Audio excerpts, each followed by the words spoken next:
今天上午，我妈让我在光天化日之下，咫尺之间把一个老太太看成了许流星。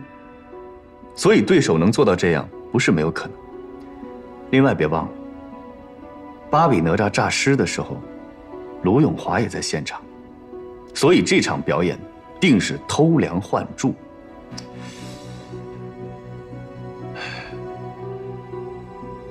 可是我们调查过，巴比哪吒遇害的时候，卢永华正在另外一个剧场演出，所以说，卢永华有不在场的证据。他当然不可能去现场亲自杀人，目标太大。这些魔术师互相之间是非常提防的，生怕对方砸了自己的场子。如果卢永华去了巴比哪吒的场子，第一时间就会被认出来，他是不会冒这个险的。他一定是幕后的策划者，一个不懂魔术的人策划不出这么完美的杀人计划。用魔术杀人，需要懂得非常专业的知识。我同意你的判断。那么现在最要紧的是拖住卢永华，不让他出境，好让我有时间仔细侦查。这件事情比较简单，我会处理。哦，对了，还有个事儿要正式通知你一下，关于那$300，组织上决定帮你解决，从今往后啊，不用再担心了。这事儿按我的推理，孙大虎同志是不会同意的。那这事儿是怎么办成的？叶律邪，原来你是这么看待孙大虎的，你真是太让我失望了。实话告诉你吧，孙大虎他同意了。他之所以会同意，并不是因为他赞同你的行为，而是出于对战友的情谊。尤其是当我们了解到你的出发点并没有什么不好的，也并不是真的想侵吞这笔钱，所以我们决定，哪怕是违反纪律，我们也要替你分担这个困难。孙大虎同志原本持反对意见，可是他不希望当领导下来调查的时候，只有他一个人没跟我们大家去替你背这个黑锅。所以最终，孙大虎同志他选择了同意。孙大虎同志他是个战斗英雄，他是从战场上下来的人，他对你们这些被接收过来的国民党的旧部有根深蒂固的看法。可是当他面对纪律和情义的时候，他选择了什么？他选择了这战友的情谊。叶律奇啊，我相信，当你也经过这么残酷的战斗的时候，你绝对没有他做得好。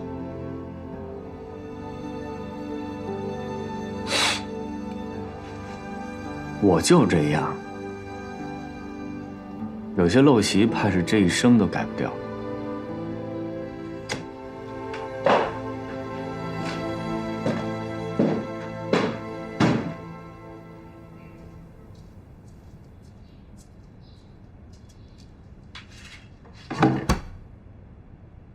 对不起，程先生啊，我是打扰一下您啊，我拿一下东西。打扰了啊。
啊。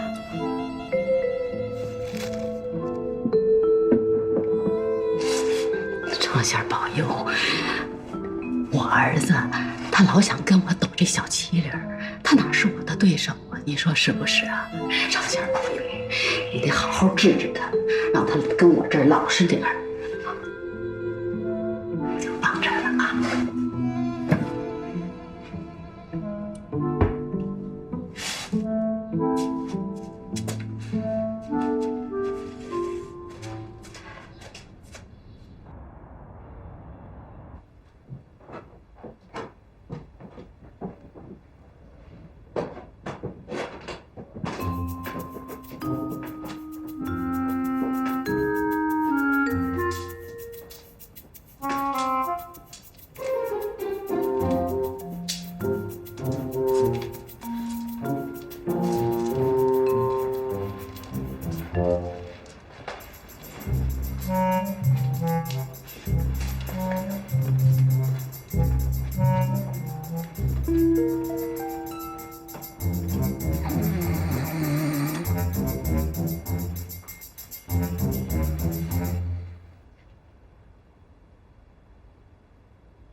组长，我已经托人打听过了，我的手续已经批下来了。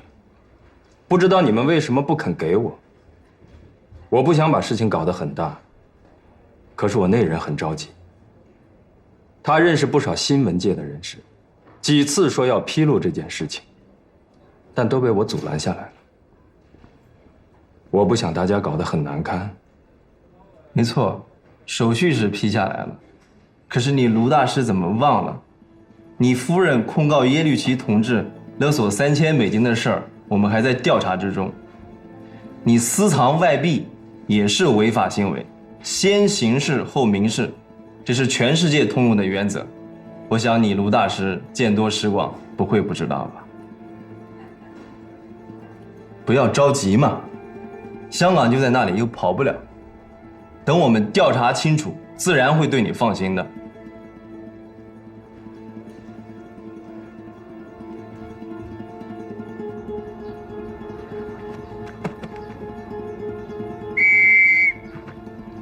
3、2、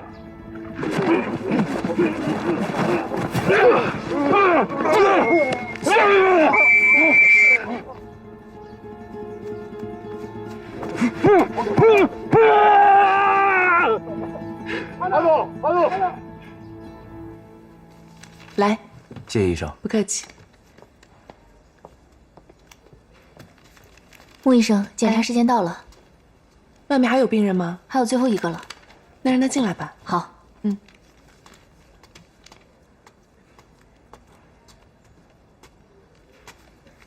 大夫，哎，你好，坐。哪儿不舒服？我头之前受过伤，这2天阴天，一直头疼。哦，看一下伤口吧。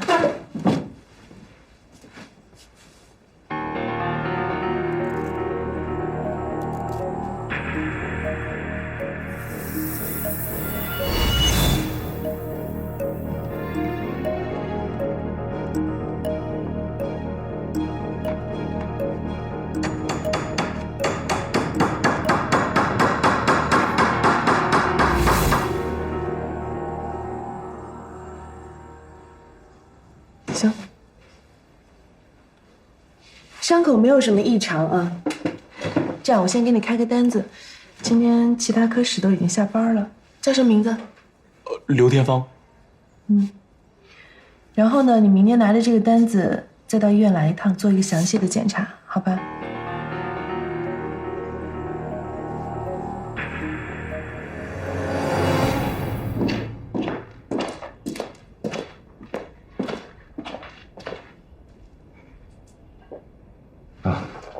找我有事儿啊？有个请求，现在几个案子交织在一起，能不能和孙大虎说一声，把他手上的线索和我分享分享？理由呢？理由当然是为了工作呀。好，我跟孙组长商量商量。麻烦你了啊。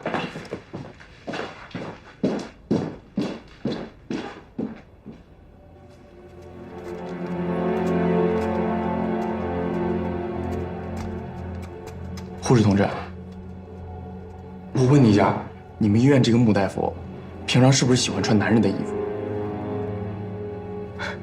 穆医生是刚来的，我也不大了解。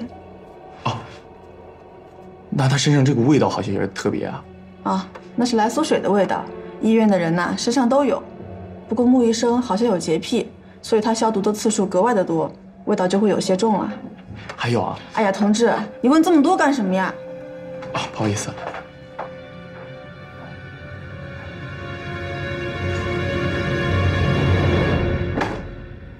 绝对不行，处长，你是个老地下党，应该比我这个半路出家的更明白，政保组是要害部门，叶绿旗只是我们外界的一个刑侦专家，而且他还在考察期，在考察期内又犯了那么多严重的错误，我们怎么能把线索公开给这样一个人呢？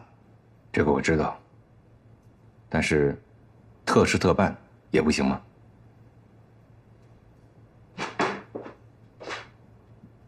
处长，如果你坚持，我会把这件事情上报给军管会，让他们做出最后的决定。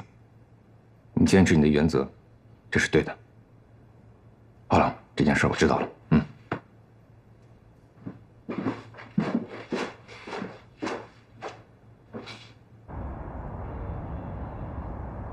穆医生下班了。哎，再见啊。好。穆医生，你要当心啊！刚才那个患者好像是喜欢上你了。怎么会？他拦着我问了半天关于你的事情。他问我你是不是戒指一直戴手上，问我你平常是不是爱穿男人衣裳，还问我你是不是爱看戏法儿。哦，对了，他刚走，你要不等一等，免得他一会儿纠缠你。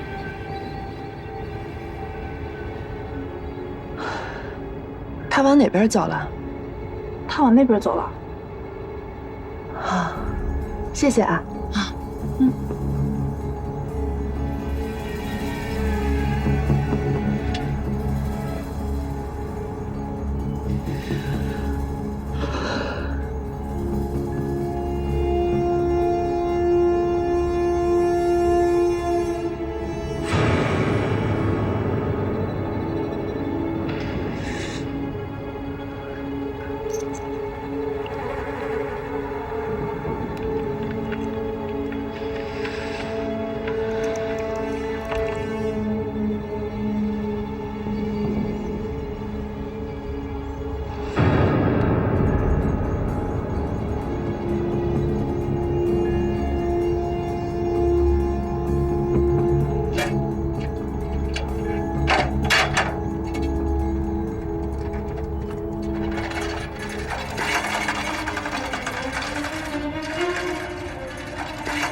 哎，李师傅，你干嘛去啊？我去趟军管会。行，哎，好嘞，走好啊。哎。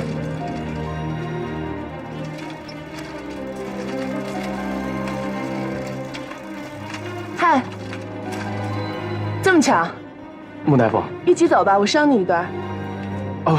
你先走吧，我还有点事儿，我先走了。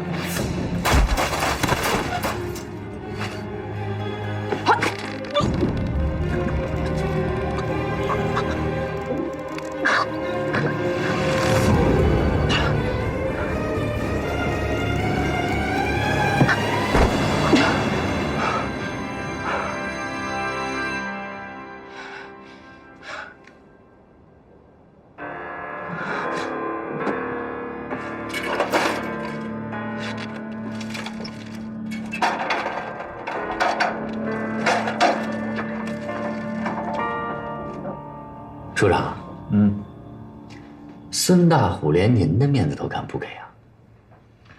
这是组织纪律问题，不是谁的面子就能改变的。报告，进来。处长，您看见我正找你呢。处长，有个案子需要他跟我去协助一下。行，走吧。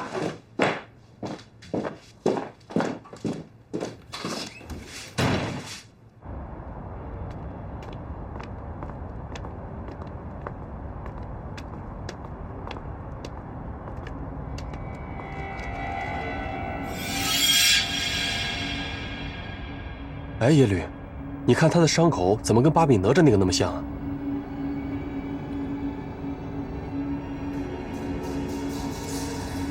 一点都不像。巴比哪吒的伤口一看是钢丝勒出来的，这个一看就是刀划的，而且是很薄的刀片。啊？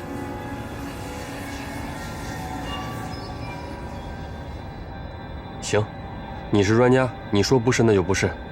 那这个案子既然和巴比哪吒的案子没有关系，就不用交给政保组，我来接这个案子。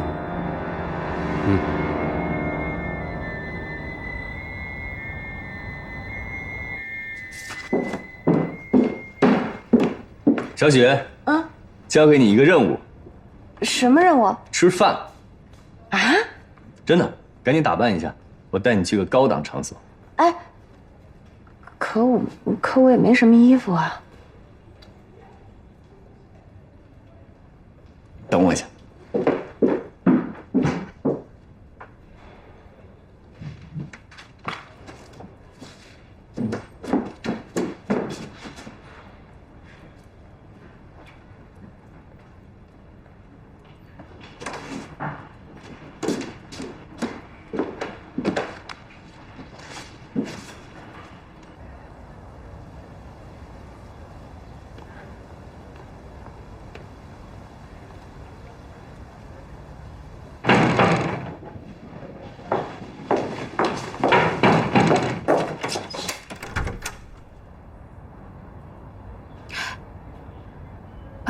耶律警官，马扶摇一直没消息呢。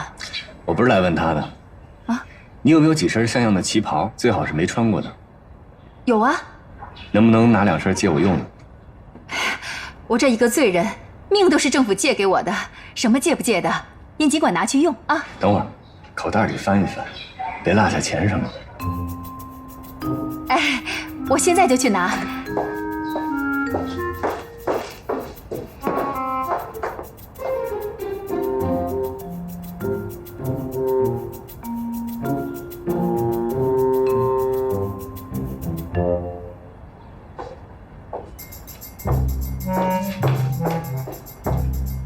这个给您，这个没落下。哎呀，这不好吧？办案经费嘛。和衣服一起还你。您慢点啊。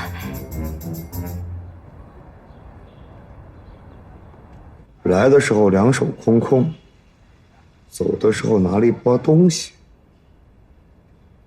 你去问问张太太，耶律齐从他那儿拿走了什么？是。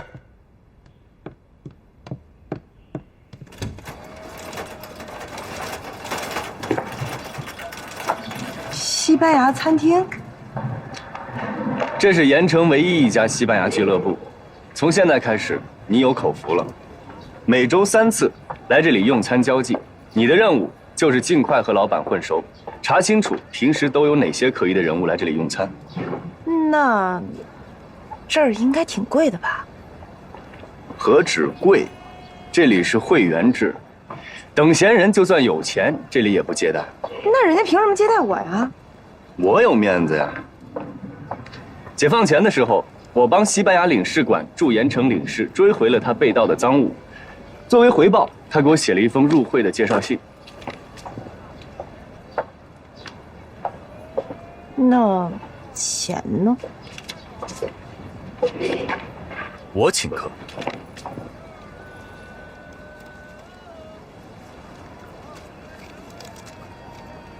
注意安全。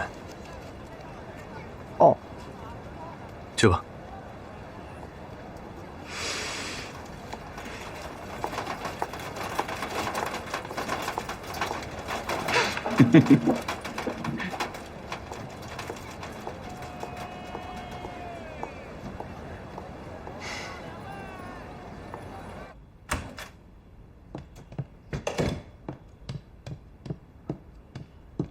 组长问了，他说耶律齐过来向他借走2件旗袍。光拿女人的衣服干什么？没拿别的东西？是，别的他吞吞吐吐没肯说。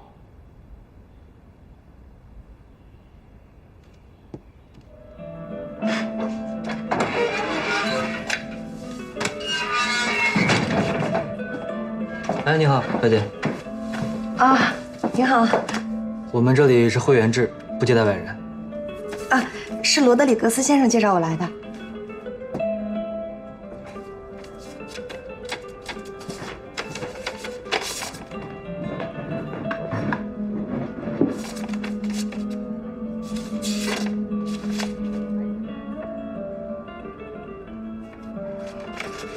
好的，这边请。啊，谢谢。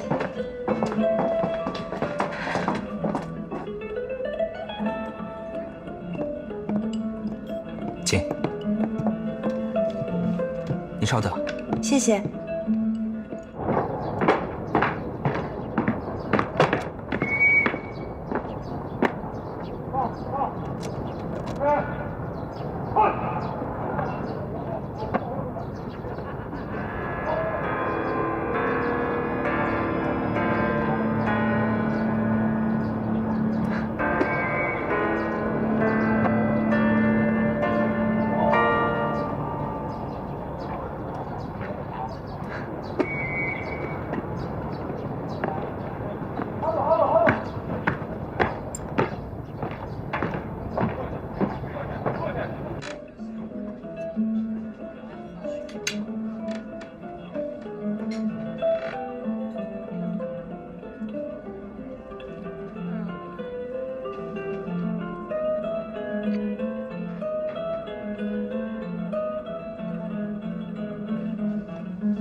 你好，有什么可以帮你的吗？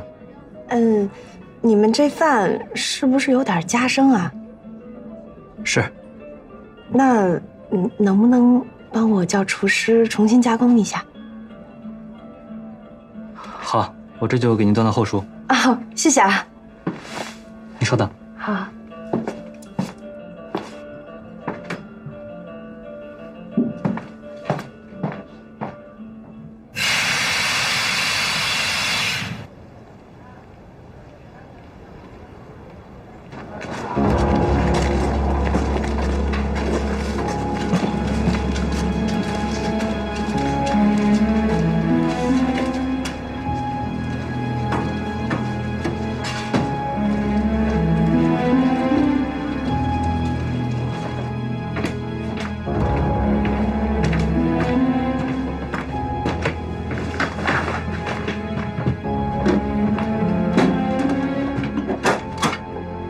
黄金5公斤，接收人盐城人民银行。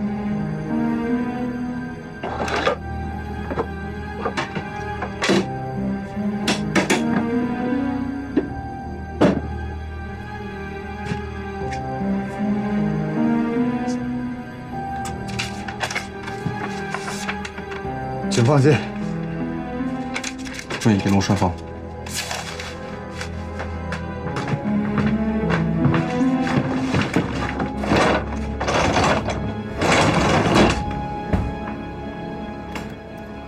到了盐城，军管会治安处的同志会给你开门的。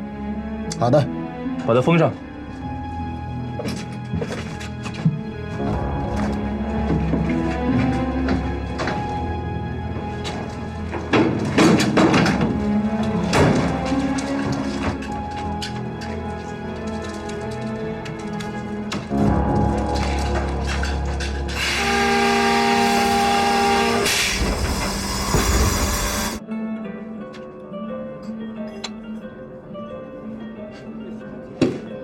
Está perfecta. Desde tiempos de mi bisabuelo, la paella de marisco la hacemos así. Usted me pide que la haga otra vez, es una gran ofensa. Si usted fuera un hombre, la retaría un duelo. 他说，从他的祖父的祖父开始，西班牙海鲜饭就是这么个做法。您现在让他重新加工的话，就等于是对他莫大的侮辱。如果您是男士，他会要求与您决斗。啊？那我道歉。老斯让的。小姐，如果您牙口不好的话，我建议你出门向右，第3个餐馆似乎更适合你。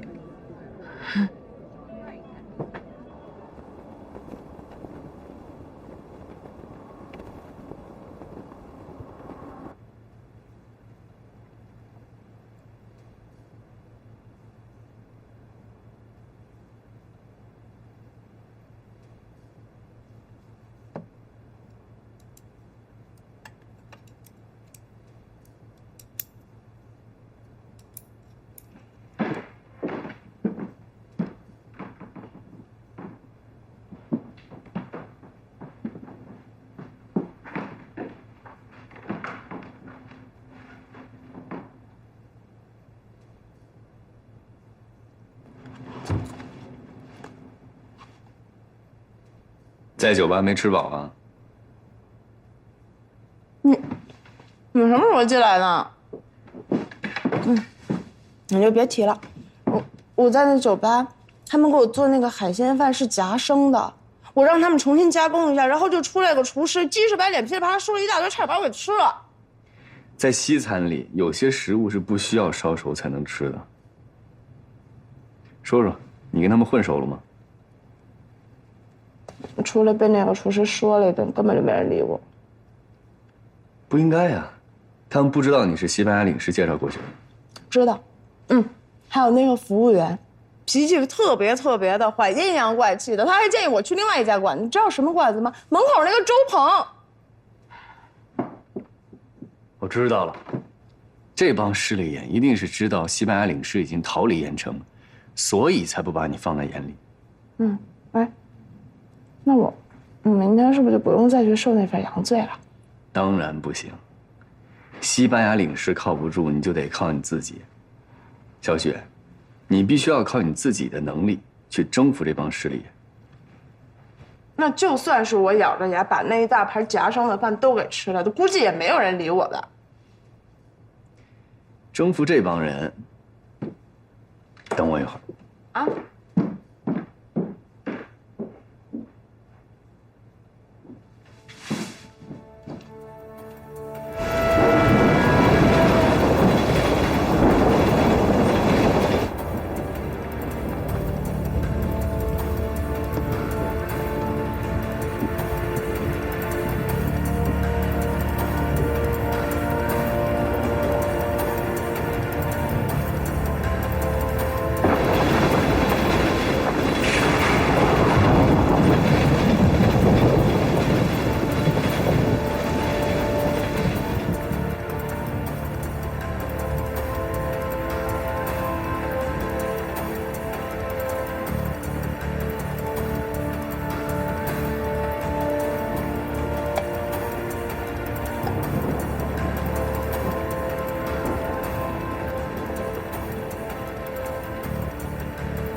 大概就这样，来学吧。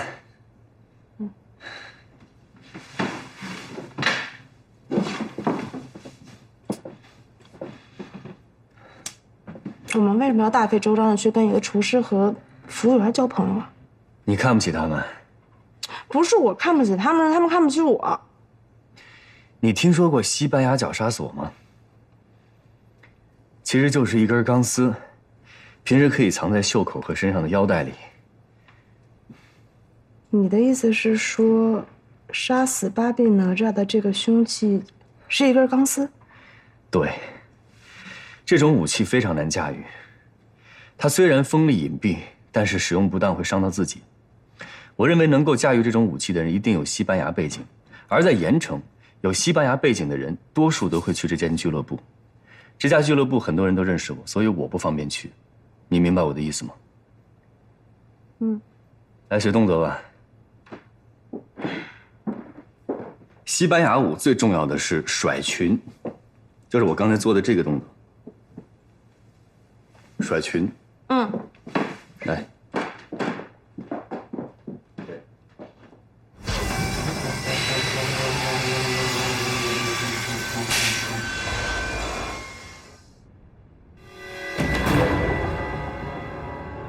旅客已经控制好了，你们现在可以运送重要物资了。好。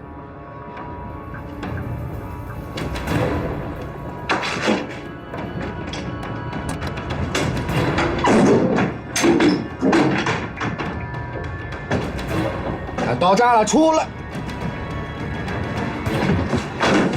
封锁火车站，任何人不得出入！快快快快！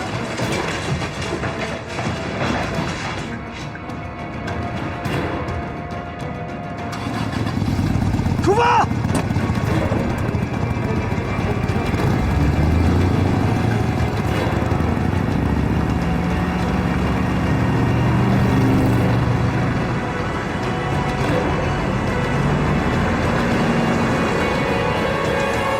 ！5公斤的黄金就是从这个箱子里不翼而飞的。这节押运的车厢是由客车车厢改造而成的，所有的窗户都已经焊死了。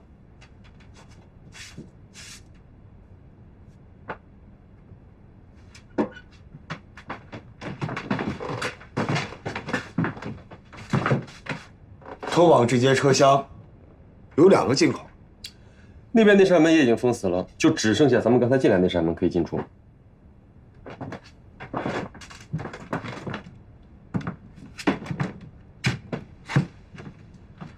这扇门谁打开的？是负责接收黄金的同志打开的。打开的时候发现什么异样了吗？没有任何异常，门锁完好无损，铅封都还在。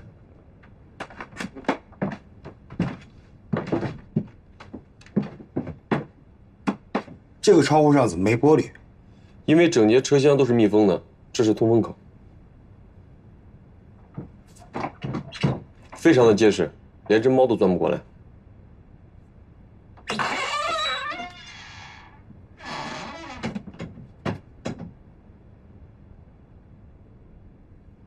这也太奇怪了。是，我也觉得奇怪。门紧锁，铅封没有异常，人倒在这里，死因是咽喉中刀。之所以叫你来呢，是因为虽然我现在不清楚这个案子跟巴比哪吒和小丸子的案子有什么联系，可我总觉得这也像是马扶摇的手笔。马扶摇？嗯。这列火车在行进当中有没有停下来过？没有，直达快车。那有没有人从车上跳下去？也没有。那就是说，凶手还在火车上。极有可能。马上封闭列车，对每一位旅客进行甄别。马扶摇是吧？我就不信他能跑得出去。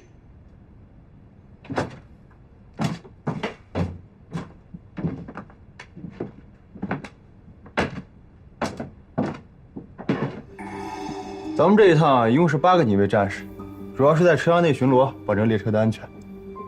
我喝多了，一上车我就睡了。我中途上了个厕所，我身旁的乘客都能替我作证的。不过我很快就回来了。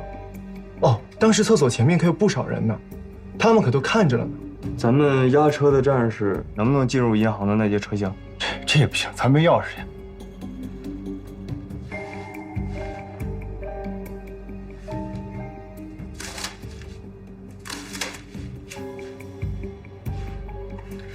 初步判断，死亡时间应该是晚上9点到11点之间。晚上9点到11点是谁值班？来，第2小组出列。能不能再精确点？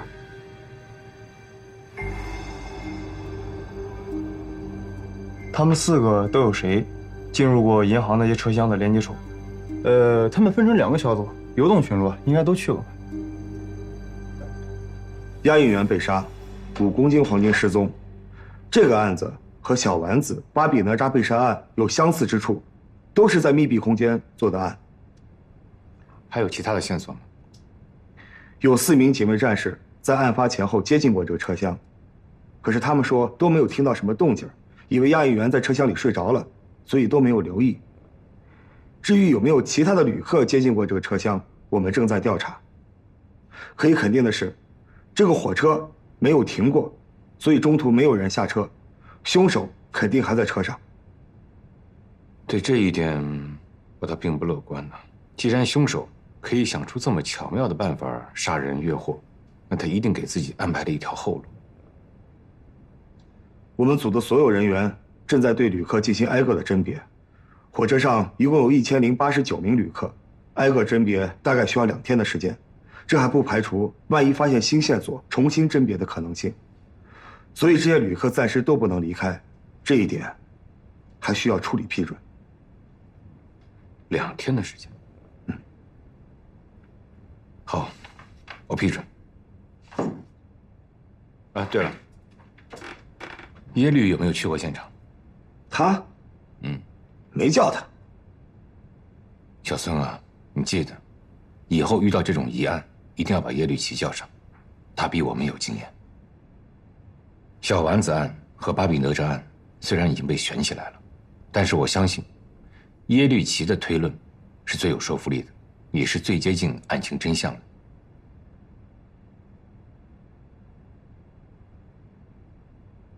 你说呢？啊，那我去找他。我跟你一块去。走。下一位旅客，请进来。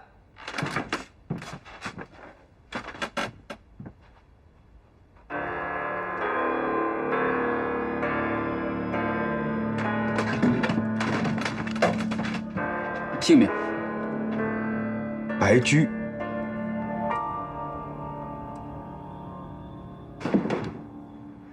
最后这个动作非常关键，这是一个亮相，你整个人得提起来，对手提起来，头不要扬，哎，肩膀放松。呀，接着下。老师，孙组长，那个我们在利用业余时间开展群众文化活动，有错吗？还有，下次你们进来的时候记得敲门。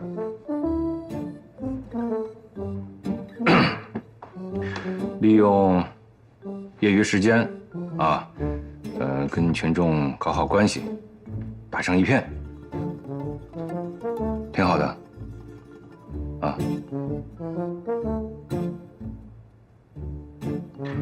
火车站有案子，跟我去现场。有案子，太好了。哎，我也去。你不能去，你接着练，我不能跟你打成一片。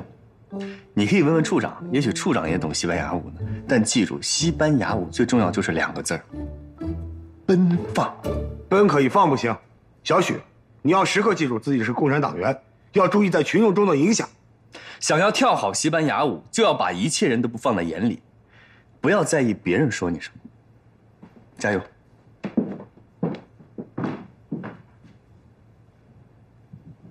走吧，别人。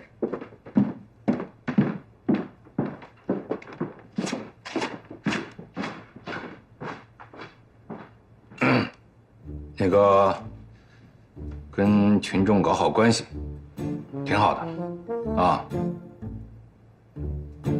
但是呢，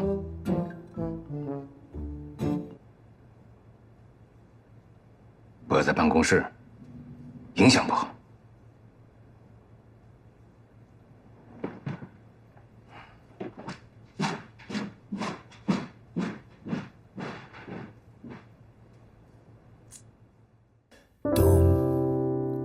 月光下的城，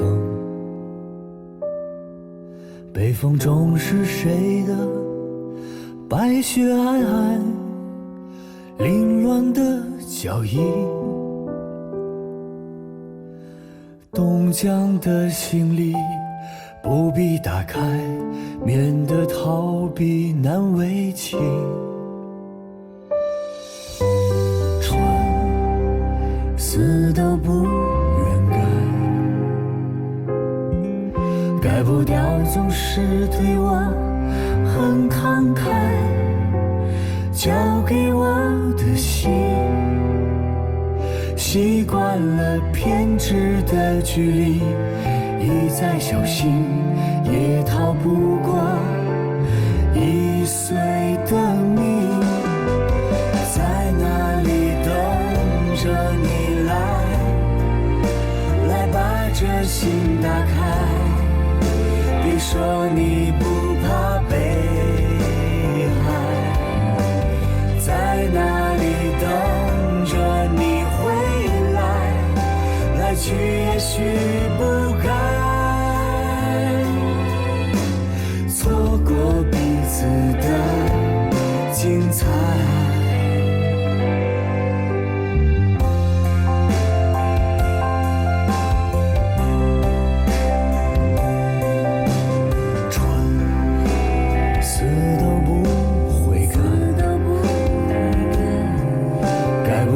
总是对你很慷慨，交给你的心，天真的跑进风里，不再小心，一路上逆风而行。在哪里等着你来，来把这心打开，别说你不愿被爱。在哪里等着你回来，来去也许不该，错过彼此的精彩。在哪里等着你来，来把这心打开，别说你不愿被爱。在哪里等着你回来，来去也许不该，错过彼此的精彩。